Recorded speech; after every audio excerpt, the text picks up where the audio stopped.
সম্মানিত উপস্থিতি, দিনার পবিত্র বাণী শোনার অপেক্ষায়, দিনার পবিত্র দিক নির্দেশনার অপেক্ষায় এই দেশের 20 কোটি জনতা অপেক্ষমান, দেশের মানুষ অপেক্ষায় আছেন। জাতীয় পার্টি মহামান্য চেয়ারম্যান মহোদয় জাতীয় পার্টি 37তম প্রতিষ্ঠা বার্ষিকীতে দেশ এবং জাতির জন্য দিক নির্দেশনা দিবেন। যে দিক নির্দেশনার মাধ্যমে জাতি তার নতুন আশা, নতুন স্বপ্ন দেখতে পাবেন এবং বাংলাদেশ প্রকৃত একটি কল্যাণ রাষ্ট্র প্রতিষ্ঠা হবে। বাংলাদেশ সকল প্রকার অপশক্তির হাত থেকে রক্ষা পাবে। বাংলাদেশ সকল প্রকার দুর্নীতি থেকে রক্ষা পাবে।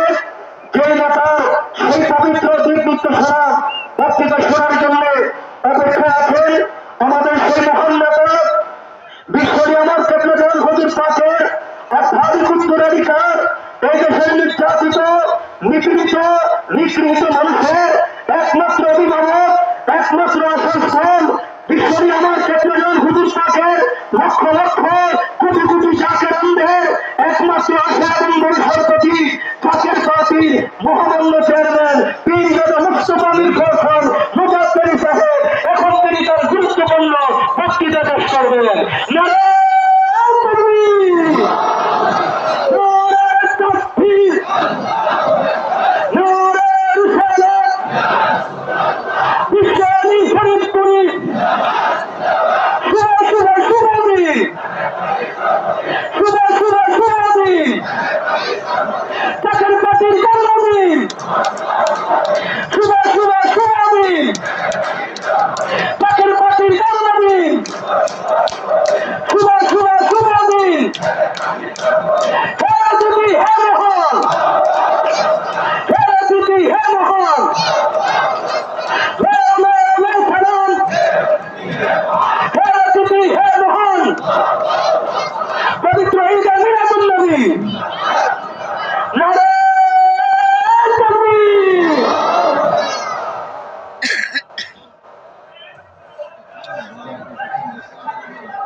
والصلاة والسلام على سيد المرسلين وخاتم النبيين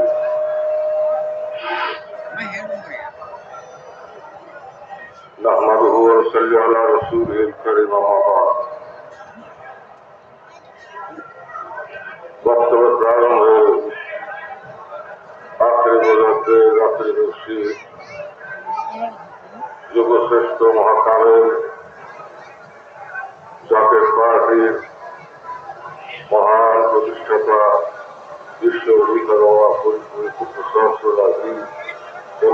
সাহেবের নূরের কদম মুবারকে কোটি কোটি চুম্বন জানাচ্ছি। তেনার আধ্যাত্মিক উত্তরাধিকার আমাদের মাথার তাজ, তেনার স্থলবিচিত্র মহামান্য হযরত খাজা বড় সাহেবজাদা মুজাদ্দিদী সাহেবের কদম পাকে চুম্বন, তার পরিবারের সকল সদস্য এবং সদস্যদের কদম পাকে আপনাদের চুম্বন, আমার মহব্বত এবং ভালোবাসা ও শ্রদ্ধা। আজ 12 রবিউল আউয়াল, ঈদ মিলাদুন্নবী সাল্লাল্লাহু আলাইহি ওয়াসাল্লাম, বিশ্বনবীর ইসলামের শুভাগমনের দিন। যাকে সৃষ্টি না করলে আল্লাহ তাআলা বিশ্ব ব্রহ্মাণ্ডে কিছুই সৃষ্টি করতেন না। হাদিসে কুদসি আল্লাহ ইরশাদ করেন, লাউলা কালামা খালাকুল আফলাক, হে নবী আপনাকে সৃষ্টি না করলে আমি কিছুই সৃষ্টি করতাম না। বিশ্ব নবীর নূরকে আল্লাহ তাআলা প্রথম সৃষ্টি করেন, সেই নূর থেকে বিশ্ব ব্রহ্মাণ্ড সৃষ্টি করেন, যেটা বিজ্ঞান বলা হয়। ক্ষুদ্র একটি বিন্দুর মধ্যে সমস্ত বিশ্ব ব্রহ্মাণ্ডকে আল্লাহ রেখেছিলেন। সেই বিন্দুটি ছিল ইসলামের অধিকার নূর, এবং সেই বিন্দুটি বিজ্ঞানের মতে 250 মাইল লম্বা হয় এবং তারপর বিস্ফোরণ হয়, যাকে বিগ ব্যাং বলা হয়। এবং সেখান থেকে সৃষ্টি অনাদি অনন্তকাল পর্যন্ত একটি থেকে অপরটি দূরে দূরে সরে যাচ্ছে, দৌড়াচ্ছে এবং সীমাহীন ভাবে পথ পরিক্রমণ করছে। এই সৃষ্টি আবার ফিরে আসবে যখন আল্লাহ তাআলার হুকুম হবে। কিয়ামতের পরে সৃষ্টি আবার এক জায়গায় আসবে, তখন সমস্ত মানুষ আবার জাগ্রত হবে। আবার সমস্ত মানুষের বিচার হবে, জান্নাত জাহান্নাম নির্ধারিত হবে আমাদের কর্মের উপরে। কর্মের মধ্যে দিয়ে পবিত্র ধর্ম ইসলামের মহিমা বিকশিত করতে হবে। চিন্তা ভাবনায় কল্পনায় দর্শনায় বর্ণনে জাহেরে বাতেনে আমাদেরকে পবিত্র হতে হবে। পবিত্রতার কোন বিকল্প নেই। আল্লাহ তাআলা আমাদের অন্তরের খবর রাখেন। তিনি আমাদের অন্তরকে দেখেন, আমাদের বাহ্যিক অবয়ব তিনি যেমন অবলোকন করেন, আমার অন্তরের খবর তিনি অবলোকন করেন। তাই আমাদের বক্তব্য, আমাদের কথা, আমাদের চিন্তা, আমাদের দৃষ্টি, আমাদের কল্পনা সবকিছু, আমাদের শ্রবণ সবকিছু আল্লাহ তাআলার দরবারে রেকর্ড হচ্ছে এবং কিয়ামতের ময়দানে তার হিসাব হবে। আমাদের জীবন পেরিয়ে যাচ্ছে, হাজার হাজার জীবন হারিয়ে যাচ্ছে। একদিন দুদিন করে আমরা কিন্তু জীবন অতিক্রম করছি। কখন মৃত্যুর স্বাদ আমাদেরকে গ্রহণ করতে হবে তা আমরা জানি না। কুল্লু নাফসিন যায়কাতুল মউত। আমরা সকল মখলুকাত হিসেবে আল্লাহ আমাদের সৃষ্টি করেছিলেন। আল্লাহ বলেছিলেন, ওয়া ক্বালা রাব্বুকা লিল মালাইকাতি ইন্নী জাইলুন ফিল আরদি খলিফা। ফেরেশতাদের কাছে বলেছিলেন যে আমি পৃথিবীতে সৃষ্টি জগতে আমি আমার খলিফা পাঠাবো, খলিফা বানাবো। ফেরেশতারা বলেছিল, قالوا أتجعل فيها ما يفسد فيها ويسفك الدماء ونحن نسبح بحمدك ونقدس لك قال إني أعلم ما لا تعلمون। ফেরেশতারা বলেছিল, হে পরওয়ারদিগার, আমরাই তো আপনার প্রশংসা করছি, আপনার বন্দেগী করছি, আপনার দাসত্ব করছি। আপনি কেন জাতি বানাবেন যারা জগতে গিয়ে রক্তপাত করবে, হানাহানি করবে, মারামারি করবে, আপনার নাফরমানি করবে, এদেরকে কেন সৃষ্টি করবেন? তখন আল্লাহ পাক ইরশাদ করেছিলেন, ইন্নী আ'লামু মা লা তা'লামুন, নিশ্চয়ই আমি যা জানি তা তোমরা জানো না। এটার কারণ হচ্ছে মানুষের মধ্যে এমন মানুষ আল্লাহ সৃষ্টি করেছেন, এমন মানুষ আল্লাহ তাআলা অনুগ্রহপ্রাপ্ত হয়েছে, আল্লাহর আকর্ষণে তারা আল্লাহ তাআলার সান্নিধ্য পেয়েছে। যেমন বিশ্ব নবী রাসূলুল্লাহ সাল্লাল্লাহু আলাইহি ওয়াসাল্লাম মেরাজ করেছিলেন নূরের বাহন করে মক্কাতুল মুকাররমা থেকে বায়তুল মুকাদ্দাস এবং বায়তুল মুকাদ্দাস থেকে প্রথম আসমান, দ্বিতীয় আসমান, তৃতীয় আসমান এবং সপ্তম আসমান পর্যন্ত সিদরাতুল মুনতাহায় গিয়ে জিবরাইল আলাইহিস সালাম স্তব্ধ হয়ে গেলেন। তিনি থেমে গেলেন এবং বললেন, ইয়া রাসূলুল্লাহ সাল্লাল্লাহু আলাইহি ওয়াসাল্লাম, এখান থেকে রক্ত এবং সামনে আমি অগ্রসর হতে পারবো না, কারণ এই অতীত সামনে যাওয়ার হুকুম আমার উপরে নাই। যদি আমি অগ্রসর হই তবে আমার 70,000 নূরের পাতা বর্ষীভূত হয়ে যাবে আল্লাহ তাআলাকে। এখান থেকে আপনাকে একাই যেতে হবে। রাসূল পাক সাল্লাল্লাহু আলাইহি ওয়াসাল্লামকে নেওয়ার জন্য আল্লাহ তাআলা রক্ত প্রেরণ করলেন। সেই রক্ত করে নূরের বাহনে করে রাসূল পাক সাল্লাল্লাহু আলাইহি ওয়াসাল্লাম 70,000 মাকাম নূরের মাকাম অতিক্রম করে আল্লাহর জাত তাদের সান্নিধ্যে গেলেন এবং এক ধনুকবা তার নিকটবর্তী অবস্থানে আল্লাহ তাআলার সাথে মোলাকাত হলো।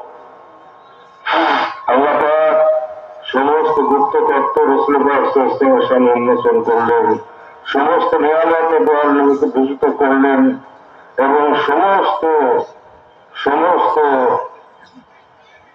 গোপন তথ্য যা কিছু আল্লাহর দরবারে ছিল সবকিছু দয়াল নবীকে দান করলেন, সত্য উদ্ভাসিত করলেন এবং রাসূলুল্লাহ সাল্লাল্লাহু আলাইহি ওয়াসাল্লামকে 50 ওয়াক্ত নামাজ দান করলেন। তা নিয়ে রাসূলুল্লাহ সাল্লাল্লাহু আলাইহি ওয়াসাল্লাম যখন প্রত্যাবর্তন করছিলেন তখন মুসা আলাইহিস সালামের অনুরোধে রাসূলুল্লাহ সাল্লাল্লাহু আলাইহি ওয়াসাল্লাম আবার আল্লাহর দরবারে গেলেন এবং সে নামাজকে কমাতে 5 ওয়াক্ত আনলেন। এবং তারপরে মুসা আলাইহিস সালাম অনুরোধ করেছিলেন রাসূলুল্লাহ সাল্লাল্লাহু আলাইহি ওয়াসাল্লামকে যে আপনি আবারও যান, আরো কমিয়ে আনেন, কারণ আমার উম্মতের জন্য 1 ওয়াক্ত নামাজ দেওয়া হয়েছিল, তাই তারা পড়ে নাই। তারপরে রসুল আর যান নাই। এই 5 ওয়াক্ত নামাজ নিয়ে তিনি আবার পৃথিবীতে সৃষ্টি জগতে প্রত্যাবর্তন করলেন।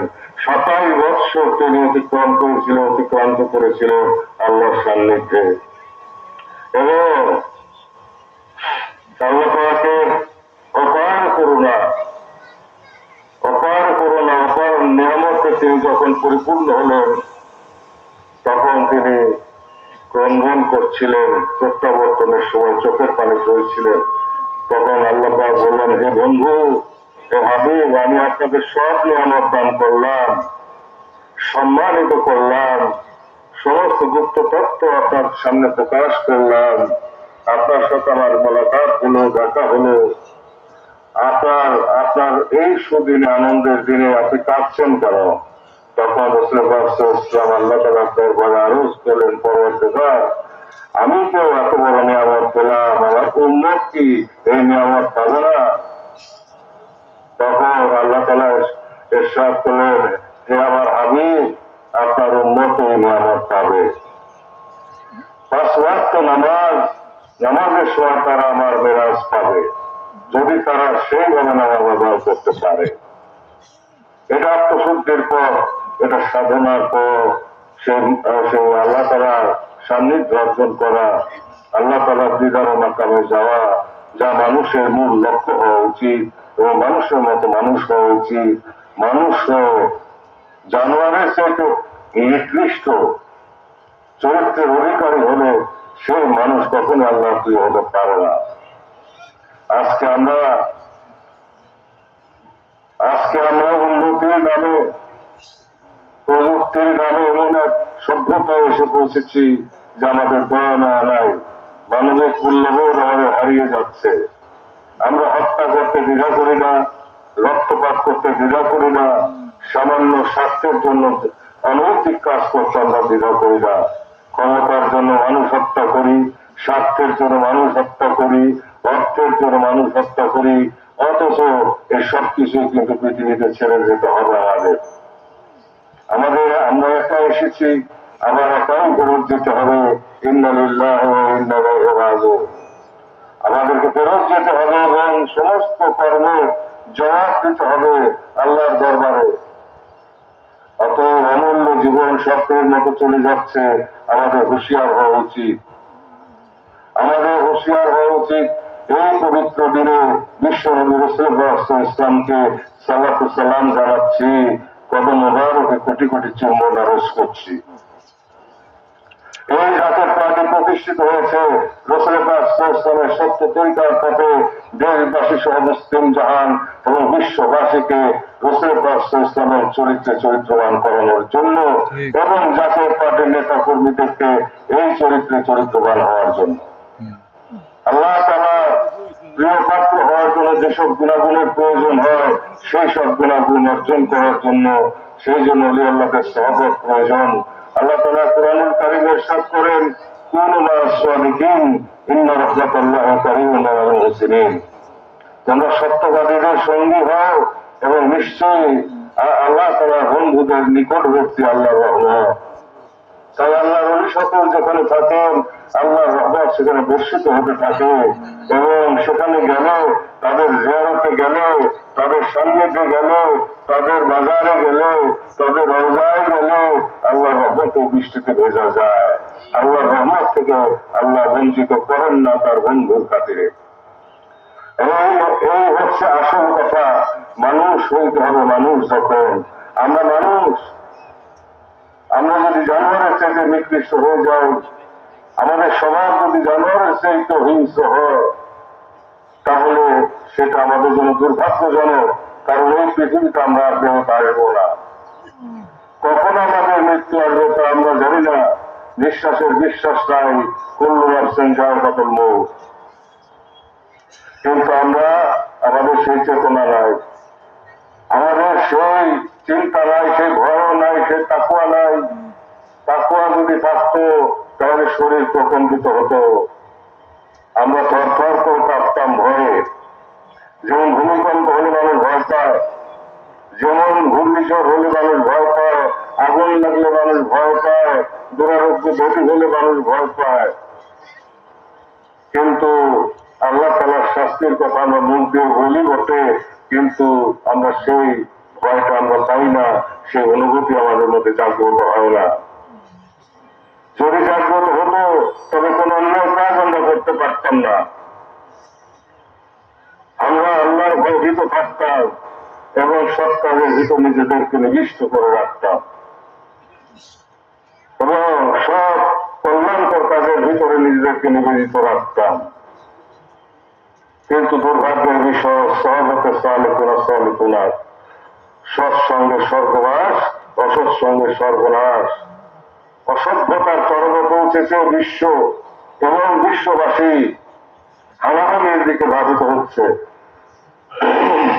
সারা পৃথিবীতে এক ভয়াবহ রক্তক্ষয় প্রস্তুতি চলছে, বিশ্বযুদ্ধের প্রস্তুতি চলছে, মধ্যপ্রাচ্যের অবস্থা ভয়াবহ, উপমহাদেশ ভারতবর্ষের দক্ষিণ এশিয়ার অবস্থা ভয়াবহ হতে সময় লাগবে না। প্রস্তুতি কিন্তু পর্দার আড়ালে অব্যাহত আছে। যে কোনো সময় প্রধানমন্ত্রী যুদ্ধ লাগবে। বাংলাদেশকে ছিন্ন ভিন্ন করার জন্য ষড়যন্ত্র হচ্ছে। আমরা সত্য বলে রাখি, বাংলাদেশের স্বাধীনতা ধ্বংস করার জন্য অথবা বাংলাদেশের একটি অংশকে কেটে নিয়ে আরেকটি রাষ্ট্র গঠনের চক্রান্ত চলছে।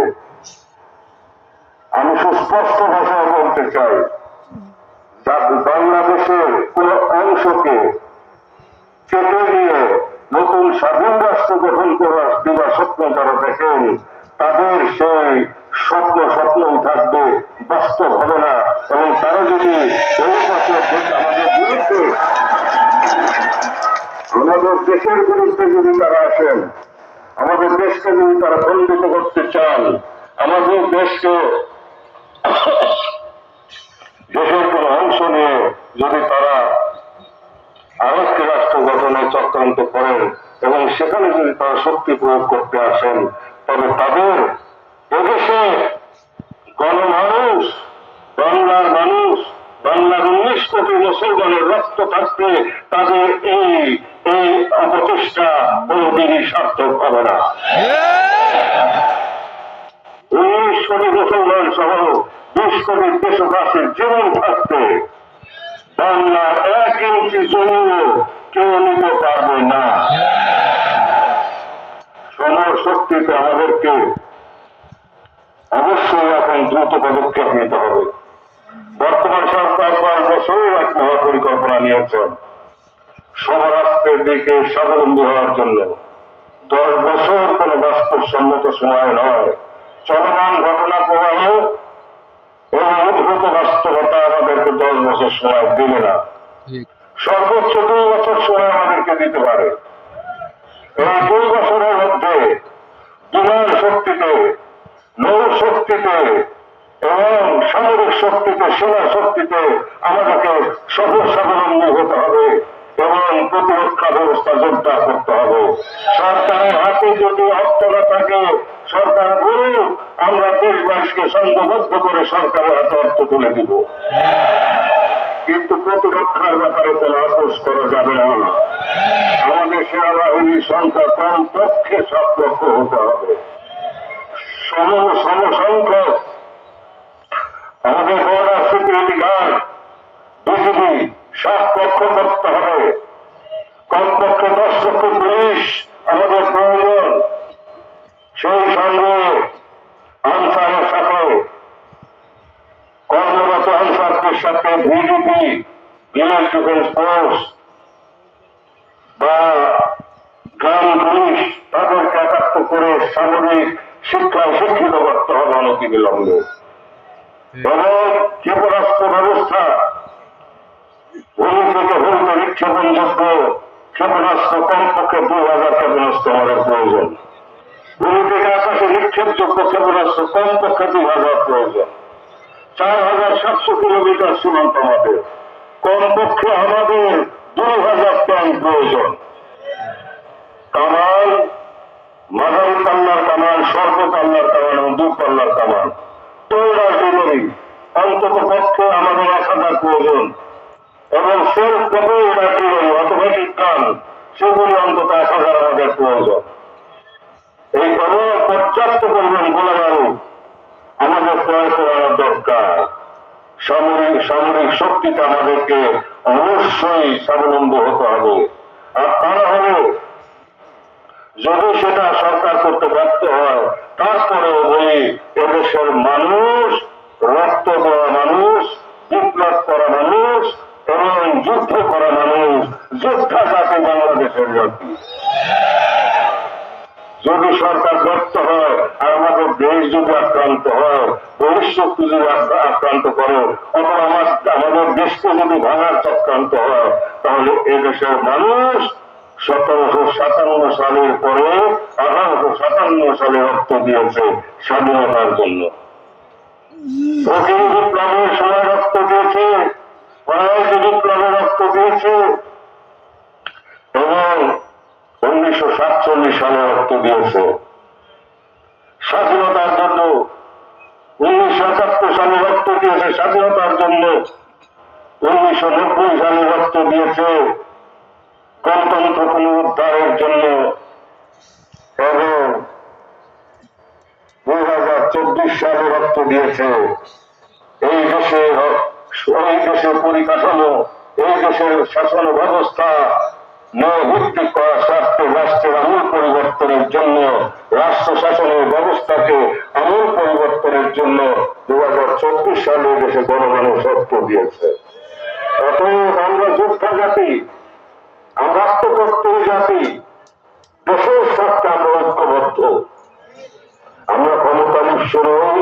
যাকে পার্টির কথা আমি বলতে পারি আমরা ক্ষমতা নিঃস্ব নই। ক্ষমতা আমাদের কাছে মুখ্য নয়, দেশ আমাদের কাছে মুখ্য, জাতি আমাদের কাছে মুখ্য। এই মাতৃভূমিকে রক্ষা করার জন্য জাতির পার্টি এসব সক্ষ নেতা কর্মী সহ দেশের সমস্ত মানুষদের ঐক্যবদ্ধ করে বুকের রক্ত ঢেলে দিয়ে হলো এদেশের স্বাধীনতা এবং সার্বভৌমত্বকে জাতির পার্টি রক্ষা করবে।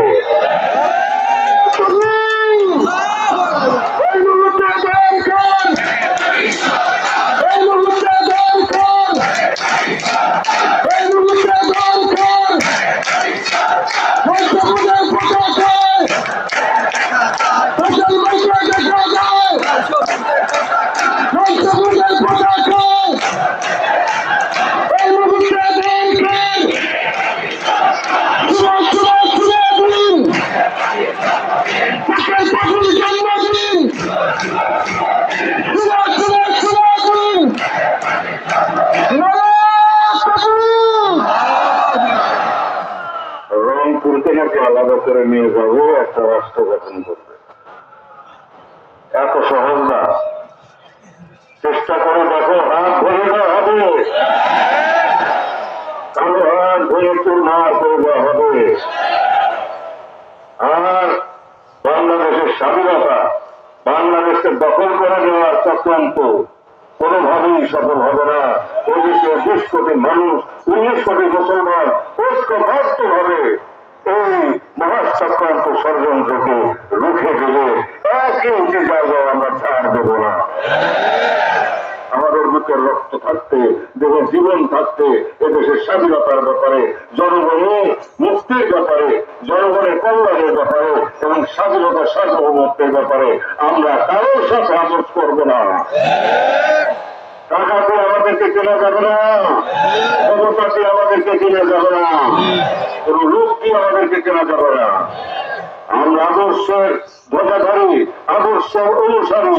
সেই আদর্শ হচ্ছে ফিদ্দুনিয়া হাসানা আবিল আখিরাতে হাসানা, দুনিয়া ও আখিরাতের কল্যাণ। সেই আদর্শ হচ্ছে মূল্যবোধের উৎকর্ষতাকে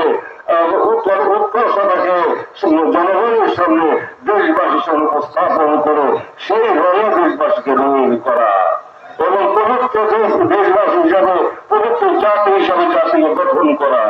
ইমান, আবেগ, বুদ্ধি, মহব্বত সহ ইবাদত এবং খাদ্যের গুণে গুণান্বিত করা, সকলকে ঐক্যবদ্ধ করা, সাম্যের রাষ্ট্র প্রতিষ্ঠিত করা, ঐক্যবদ্ধ জাতি প্রতিষ্ঠিত করা, অর্থনৈতিক বুনিয়াদ শক্ত করা, অর্থনৈতিক মেরুদণ্ড শক্ত করা, চুরি করা বন্ধ করা, দেশের স্বার্থ বিসর্জন দেওয়া ষড়যন্ত্রকারীদেরকে নিপাত করা। যাদের পার্টির আদর্শ হচ্ছে আত্মশুদ্ধির মাধ্যমে আত্মদর্শনের মাধ্যমে সত্য দর্শন, অর্থাৎ নিজের মধ্যে আল্লাহ তাআলাকে খোঁজা এবং আল্লাহকে আল্লাহ সান্নিধ্যের পথে সাধনা করা, জগতের কল্যাণ তার কাজে নিবেদিত থেকে আত্মশুদ্ধির মাধ্যমে পবিত্র পুরুষের রূপান্তরিত হওয়া এবং আল্লাহর সান্নিধ্যে জীবনকে ধন্য করা। এই জন্য কেবলমানের রুহানি সান্নিধ্য আমাদের অত্যন্ত প্রয়োজন। তাই আমরা যখন কেবলমান হুজুরের রুহানি সান্নিধ্যে আসি, তিনি জগতে সাহিত্য আছেন, কিন্তু তিনি আছেন নূরের দেহে আল্লাহর দরবারে। তিনি সব জায়গায় বিচরণ করতে পারেন। ওই আল্লাহ সকলকে আল্লাহ তাআলা সবকিছু দেখান এবং জানান। ইন্তেকালের পরে আল্লাহ পাক তাদের শক্তিকে 70 থেকে 700 গুণ বৃদ্ধি করে দেয়। সেই মহাবান্ধবের চরণ তলে বসে আমরা সবাইকে নিয়ে আজকে নিষ্কারাবদ্ধ হতে চাই। দেশের স্বার্থের বিরুদ্ধে যারা চক্রান্তকারী, ষড়যন্ত্রকারী এবং দেশের রক্ত আত্মসাৎকারী, গরিবকে মানুষকে বিপদে ফেলার জন্য যারা কারিগর কুশীল, তাদেরকে সমূলে নিপাত করতে হবে বাংলার বাড়ি থেকে। পবিত্র পুরুষদের হাতে ক্ষমতা আনতে হবে, পবিত্র মানুষের হাতে ক্ষমতা আনতে হবে। রাষ্ট্র সংসার কোটি কোটি পরিবার নিয়ে রাষ্ট্র সংসার, একটি সংসারে অভিভাবক যদি শৃঙ্খল হয়, চোর হয়, কাস্তার হয়, ডাকাত হয়, তাহলে সেই সংসারটি যেমন ধ্বংস হয়ে যায়। ঠিক তেমনি ভাবে একটি রাষ্ট্রের অভিভাবক পরিষদ যদি খারাপ হয়, সেই রাষ্ট্রেরও কল্যাণ হয় না, সেই রাষ্ট্র মাথা তুলে দাঁড়াতে পারে না। আমরা মুসলমান অমুসলিমরা যে পথ দিয়ে অগ্রসর হয়ে সাফল্য লাভ করেছে, আমরা সেই পথ পরিহার করে আমরা রাসূলুল্লাহ সাল্লাল্লাহু আলাইহি ওয়াসাল্লামের প্রদর্শিত পথে অগ্রসর হয়ে কেবলামানের শিক্ষা অনুযায়ী আমরা দেশকে স্বাবলম্বী করব। দেশকে আমরা অর্থনৈতিকভাবে এবং সামরিকভাবে আমরা প্রতিষ্ঠিত করব, বিশ্বের মুখে মাথা তুলে দাঁড় করাবো এবং দেশবাসী যাতে অর্থনৈতিকভাবে মুক্তি লাভ করে এবং দেশের প্রতিরক্ষা ব্যবস্থা জোরদার হলে, আইন শৃঙ্খলা পরিস্থিতি নিয়ন্ত্রিত হলে, তাহলে দেশের ভিতরে বিদেশের সমস্ত সাহায্য বা বিদেশের ইনভেস্টমেন্ট, বিদেশের বিনিয়োগ আসতে পারে। তাছাড়া প্রতিরক্ষা ব্যবস্থা জোরদার না করলে আর আইন শৃঙ্খলা পরিস্থিতি নিয়ন্ত্রণে আনতে না পারলে সেই দেশে বিদেশিরা বিনিয়োগ করতে আসবে না, এমনকি মুসলিম দেশসমূহ বিনিয়োগ করবে না। আর আমরা সেই দেশ গঠন করতে চাই যে দেশকে নিয়ে সবাই ঈর্ষা করে, আবার গর্ব করে। এমন দেশ আমরা করতে চাই, সোনার মানুষ করতে চাই, সোনার বাংলাদেশ করতে চাই, যে বাংলাদেশের দিকে তাকিয়ে সবাই হতবাক হয়ে থাকবে তার প্রাচুর্য, তার ঐশ্বর্য দেখে। আমাদের মাটির নিচে অঢেল প্রাচুর্য, আমাদের সমুদ্রের নিচে অঢেল প্রাচুর্য, কিন্তু আমরা তুলতে পারি না আন্তর্জাতিক চক্রান্তের কারণে। আঞ্চলিক চক্রান্তের কারণে অত মধ্যে মনির লাগবে এদেশবাসীকে মুক্তি দেওয়ার জন্য। যে স্বার্থের তোয়াক্কা করবে না, জীবনের তোয়াক্কা করবে না, যিনি হবেন খোদাই শক্তিতে শক্তিমান, আল্লাহ শক্তির দ্বারা তিনি শয়তানকে মোকাবেলা করবেন, ষড়যন্ত্রকে মোকাবেলা করবেন। যার দোয়া আল্লাহ বাবার মজবুত থাকবে, আল্লাহ কবুল করবেন। যার দোয়ার বরকতে মাটির নিচ থেকে, পানির নিচ থেকে অঢেল সম্পদ আল্লাহ তারা বাংলাদেশকে দান করবেন। কেন হুজুর কার্যক্রম বলে গেছেন, বাবা বাংলাদেশ হল বিশ্বের সর্বশ্রেষ্ঠ ধনী রাষ্ট্র। সেই ধনী রাষ্ট্র হবে জাতীয় পার্টির হাত দিয়ে। সেই জন্য জাতীয় পার্টিকে কেবল প্রতিষ্ঠিত করেছিলেন ক্ষমতায় যাওয়ার জন্য নয়, একটি ঐতিহাসিক দায়িত্ব পালন করার জন্য, একটি ইতিহাস সৃষ্টি করার জন্য। তাই আমরা ক্ষমতাকে প্রাধান্য না দিয়ে আমরা সমাজের পরিবর্তনকে প্রাধান্য দিচ্ছি, আদর্শ প্রচারে প্রাধান্য দিচ্ছি, দেশবাসীকে শান্তির পথে, শৃঙ্খলার পথে এবং বিনয়ের পথে, ভদ্রতার পথে আমরা ঐক্যবদ্ধ করার চেষ্টা করছি এবং সেগুলো মনোনীত করার পথে আমরা প্রচারণা চালিয়ে যাচ্ছি। আমরাও চেষ্টা করছি নিজেদেরকে পরিশুদ্ধ করার জন্য। তাই ভাই বোনেরা আমার পর্দার হাজার হাজার বোন, আমার সামনে হাজার হাজার ভাই বোনেরা, আপনারা সকলেই শুনছেন। আজকে আপনাদেরকে প্রতিজ্ঞা করতে হবে, দেশের উপরে কোনো বিপদ আসলে আমি যদি ডাক দিই আপনারা আগুনের শাস্তিতে প্রস্তুত আছেন? আমি যদি ডাক দিই আপনারা পানিতে শাস্তিতে প্রস্তুত আছেন? আমার আহ্বানে জীবন বিসর্জন দিতে প্রস্তুত আছেন? আপনাদের এই অঙ্গীকার আল্লাহ তাদের কবিয়ত লাভ করুক। আমার সংবিধান হিসেবে নিজ দোয়া নিজ নজর আপনাদের উপর বর্ষিত হোক, রসুল কাজ করছেন নিঘাভাবে আপনাদের উপর বর্ষিত হোক। আপনাদের উপর তার ব্যবহার করতে আল্লাহ তারা অবাধিত রহমান আপনাদের উপর অবাধিত বর্ষিত হতে থাকুক। আমি আর